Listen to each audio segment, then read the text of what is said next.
Luke 4:14, it says, "And Jesus returned to Galilee in the power of the Spirit, and news about him spread through all the surrounding district. And he began teaching in their synagogues and was praised by all. And he came to Nazareth where he had been brought up, and as was his custom, he entered the synagogue on the Sabbath and stood up to read." You know, the amazing thing about the story is just how many things dovetail together that if you dig deep enough, you begin to discover that it's all been orchestrated and ordered by the hand of a divine artist. And one of the things that I think is really important for us as the people of God, because week in and week out we gather to hear the same stories told from a fresh perspective. And you know, we are an anomaly in the culture. Well, why do you do what you do? Well, we gather because these stories are the utterances of a living God who continues to live and breathe through those stories and make application in our personal lives about the journey we're on and what we're up to and where He's going, most importantly, and how we can go there with Him. And so there's something that happens in the telling of a story that brings renewal to us. There's a reason you pay $15 to $20 to go to a movie theater and for an hour and a half to 2.5 hours suspend your skepticism and believe that what's happening on the silver screen is telling you the truth. Matter of fact, you believe it so much you'll cry, you'll laugh, you'll sit on the edge of your seat, and you'll even talk back if you get upset enough. But it's all, they can't hear you, but you act as if this is a real thing because you are wired for story. Everything about you is built for a narrative.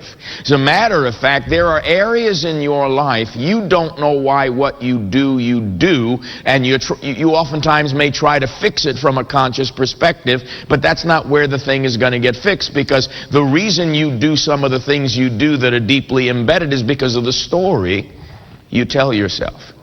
And until you get in touch with what that script is, you won't even fully comprehend why it is you're playing out the part you're playing in the script. And each one of us has a script. We have a lot of scripts, but there are some basic underlying narratives. And when we read the story of Jesus, we're reading ultimately our story. Why? Because we are in Him. And because we are in Him, whatever is true of Him, because of His finished work, is now true of us. And so when Jesus says He's the way, or He's the journey, you could also put it this way: He's the story that's being worked out in your life as you mature in your growth and development of intimacy with the Father because of Him. So He's the journey. And so when we're reading about Jesus, you always want to remember, what is the Holy Spirit highlighting as it relates to my own journey? Because you want to find yourself in the story. Actually, what I'm going to suggest is that the Holy Spirit locates you in the story. You'll be listening, and at an unconscious level, a light will go on, a bell will ring, something will resonate, something will connect. And it's because the indwelling Spirit is putting his hand, his finger on something that He's applying in your own journey by way of a quickening, a rhema, an illumination, a moment of enlightenment. And so you want to expect that as you listen to the text, and as you listen to the text expounded, that you're going to hear a vital, living, impartational word from the living God who lives inside of you. And what that will do is reinforce your sense of direction, your sense of purpose, and your sense of meaning. Your life has meaning. It's not a haphazard concoction of all sorts of events that just get thrown together in life's bowl. There is meaning to it. And so when you read this story about Jesus returning to Galilee in the power of the Spirit, it's important to understand, as we've talked about already, that there's something here where he has gone away into an isolated place, and he's now coming back, and when he's coming back, Luke tells us, in the power of the Spirit. This is the charismatic Jesus. This is the one who's been anointed by the Holy Spirit in the waters of the baptism of John, and he now returns, and when he comes back to Galilee, he doesn't go home first. There are some dynamics about going home as a metaphor that I think you and I would do well to explore, because on the one hand, once you grow past the days of your formative stages, you tend to outgrow the place that grew you.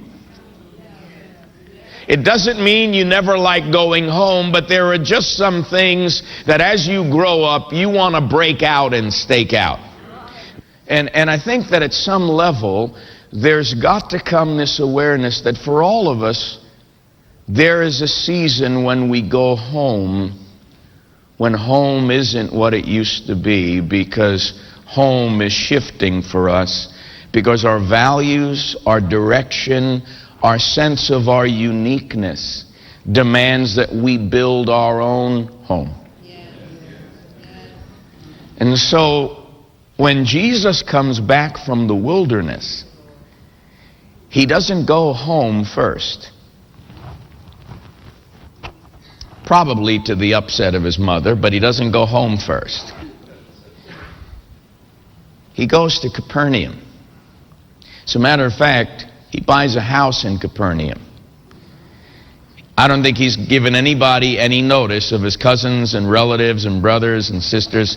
I'm moving, and I'm going to have a beach ministry. And he picks, of all places, Capernaum, the village of Nahum the prophet. Now, I believe everything Jesus does, he does, as I've already said, for a reason. And I believe there's a script running in him. Capernaum is the village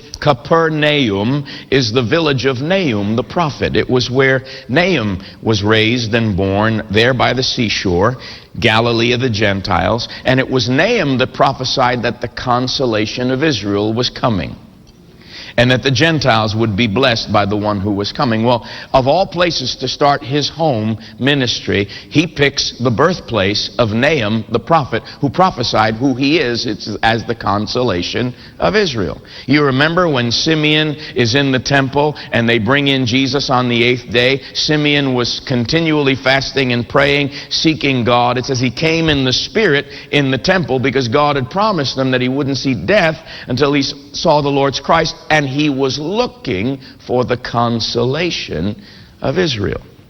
That's in fulfillment of the prophet Nahum. And so of all places, Jesus picks Capernaum to settle down. And while he's there, he goes into their synagogues.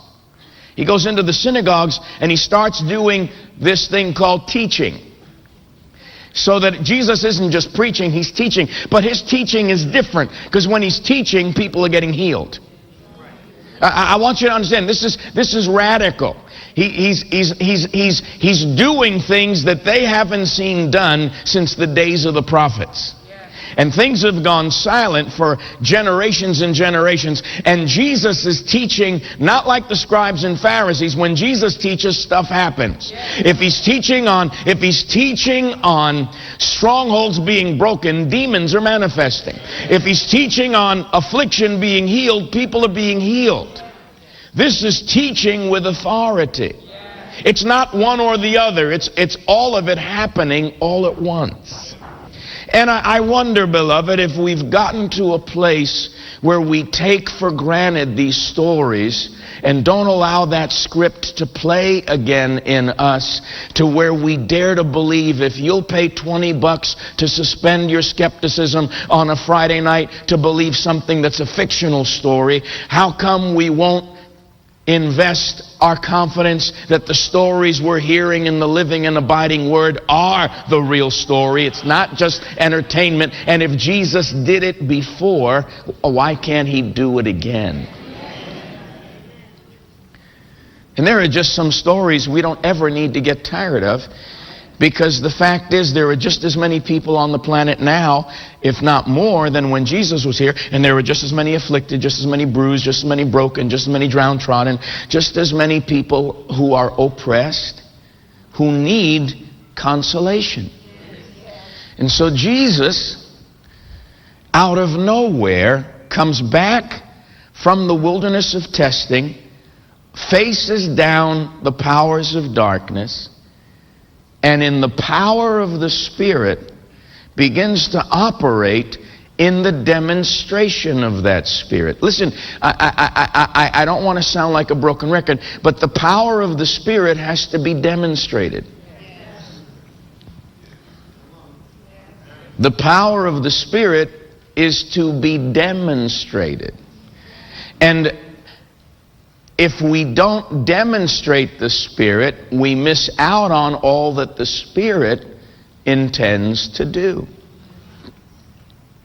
And so Jesus, in these synagogues, is teaching and ministering and demonstrating, and it says everybody is praising him.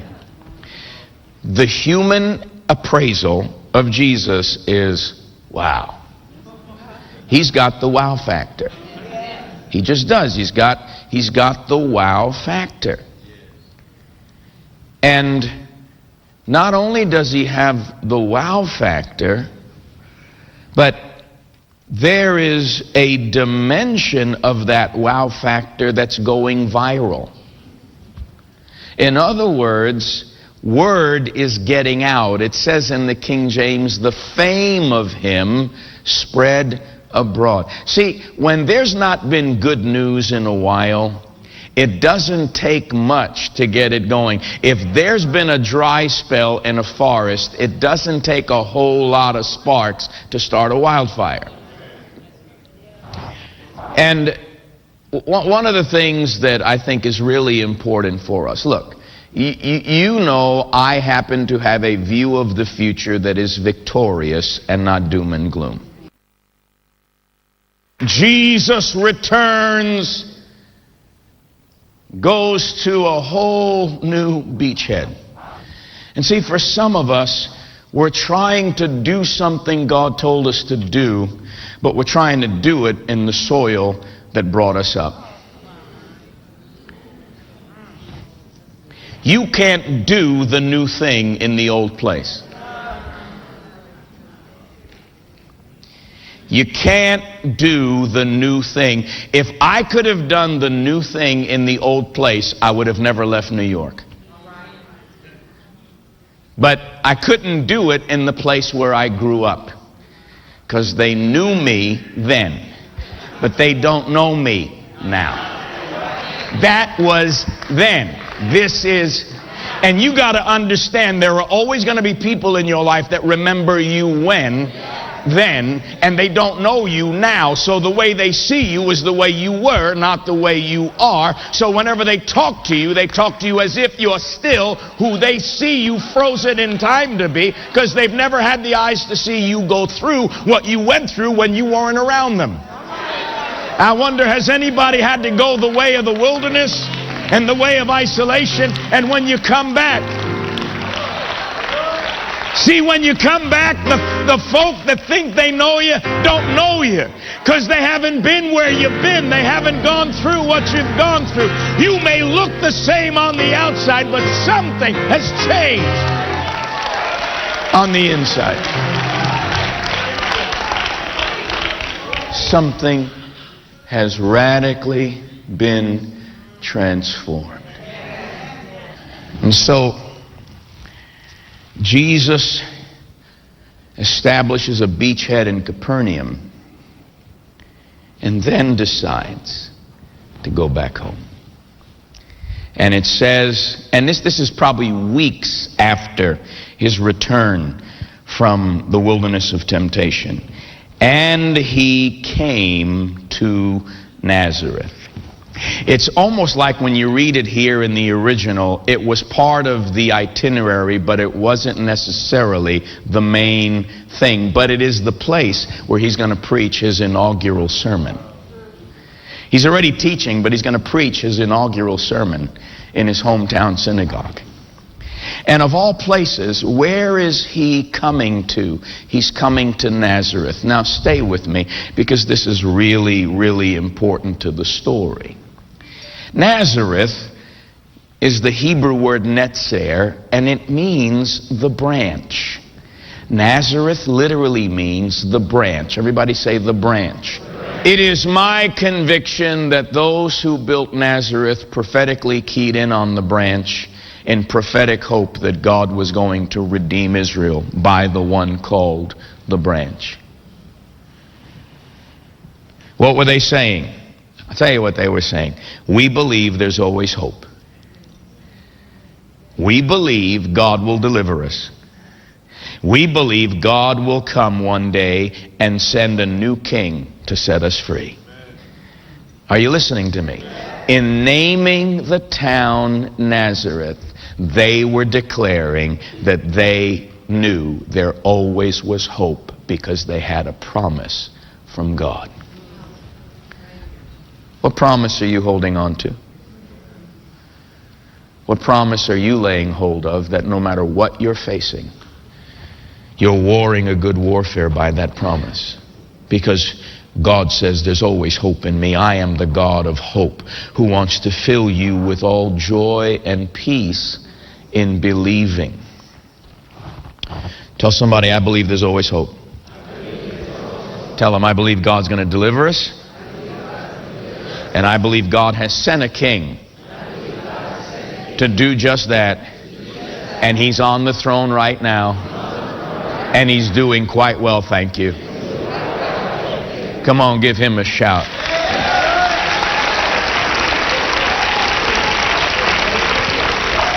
Here's the problem.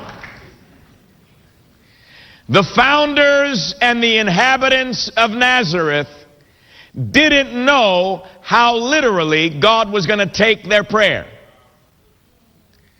And so when Herod dies and God tells Joseph it's safe to go back to the promised land, on his way back, the same dreamer that dreamed about going to Egypt to protect the child from Herod is now told in a dream, bring him to Nazareth. And so God hides the branch in the town called the branch based on the prayer of a people that were waiting for the branch. The problem is by the time Jesus grew up, the branch didn't recognize the branch.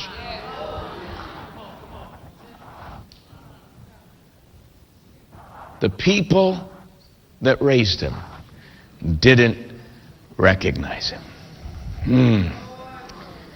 Now, you need to hear me. Some of you are trying to win brownie points with people that can't see you for who you are. You can spend the rest of your life trying to get their approval, or you can get down the road and do what God's called you to do. I don't know if I'm talking to the right crowd this morning. If the story is going to be lived out in you, and if Jesus is the journey, and there's got to be some truth in what I'm telling you right now, that your emphasis or need to make everybody happy may be getting in the way of your happiness. I don't know if I'm talking to the right crowd, but you ought to talk a little bit back to me right about now. See, our problem is there are people that we get addicted to thinking if I've got their approval, everything will be fine in my life. The only approval you need is the approval of God the Father Almighty. It doesn't mean you get to be an independent maverick or an independent rebel, but it does mean you grow up to the point where you discover, if my Father has told me, I'm pleasing to him. That's all I need to know. Because here's how you know you've outgrown a place, because they think you owe them something.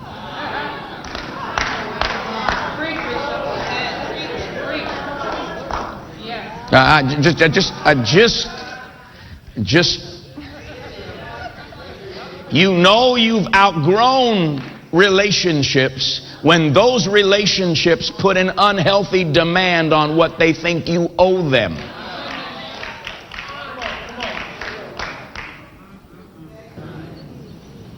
There's a reason when you get to Luke's gospel and you go into the story of the temptation, the order of the temptation in Matthew is different than the order in Luke. In Luke, the last temptation is being thrown off the cliff, or jumping off the cliff. In Matthew, it's the last one. In Luke, it's the second one. And the reason is because when Jesus gets to Nazareth, when they reject his message, they're going to try to drive him off the cliff, and he's going to escape without them being able to touch him. They're driving him to the cliff after he preaches his inaugural sermon. They're pushing him there, and then all of a sudden he escapes their grasp, is what it says. The whole town is driving him to the edge of the Lebanon cliff, and they're going to, off that mountain off southern Lebanon, they're going to kill him. Talk about toxic relationships. We raised you, now we're going to kill you. This is a Bill Cosby spirit. I brought you in here, I can take you out. Right? I'm going to kill you. And it says he evaded their grasp. How do you evade a whole crowd that's got their hands on you? I'll tell you what, they had their hands on the person they thought he was and not the person he really was. Toxic relationships can't hold on to who you've become, and no matter how much they try to crowd you out or control you, just keep walking, because they don't see you for who they are, and the person they're trying to ensnare doesn't even exist anymore. You have come into a new season. Beloved, as long as you have a seed, you will always have a harvest. And seeds are meant to be sown. And as you prepare right now to sow a love gift into the soil of Mark Chironna Ministries, I want to encourage you to anticipate God is going to bring a great harvest into your life. Sow your best love gift tonight of $32 or more, and let me say thank you by putting this brand new prophetic series, Jesus the Charismatic Blueprint, 6 messages, CD or DVD, your choice, into your hands. It will be something in your learning library you will want to refer to again and again as you begin to access greater dimensions of the clothing, the empowering, and the touch of the Holy Spirit in your life. For those of you that are moved on to sow a love gift of $52 or more, I'm going to also send you a companion 6-message series called Answered Prayer, Jesus Style, where we're going to take a look at the Lord's Prayer and some other prayers in some radical, revolutionary ways for the 21st century. And for those of you that are moved on to sow a love gift of $72 or more, you're also going to get my classic bestseller, Stepping into Greatness. Call that number on the screen. Sow your best love gift, $32, $52, $72 or more. Help me win souls for Jesus. Help me take the gospel of healing and deliverance to the nations. And let me say thank you as you partner with me by putting these resources that will change your life continually into your hands. Call now.